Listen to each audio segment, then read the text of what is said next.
যেদিন তুমি আমাকে ছেড়ে দ্বিতীয় কাউকে বিয়ে করবে সেদিনই আমি কাজলকে বিয়ে করব, তার আগে নয়।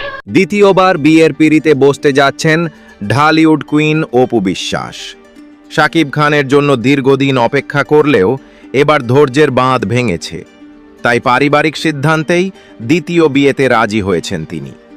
চলুন শুনে নেই নিজের মুখে অপু বিশ্বাস কি বললেন তার দ্বিতীয় বিয়ে নিয়ে। বিয়ে, হ্যাঁ, কিছুদিন ধরে নিউজ পেপারে খুব চড়া উতরা হচ্ছে, যে যার মতো করে লিখে দিচ্ছে, দিয়ে দিচ্ছে আমাকে, কেউ কন্যাদান করতেছে, কেউ এই করতেছে, কেউ সবকিছু করে দিচ্ছে। আমার পরিবার থেকে এই ধরনের আলোচনা চলছে, নট শিওর, বাট বিয়ে এখন নয়।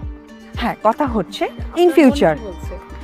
আমি আসলে কোনো কিছুতে না, বিকজ আমি এখন যে সিচুয়েশনে আছি, আমার এই সিচুয়েশনটার জন্য এখন একটা পারফেক্ট জিনিস দরকার।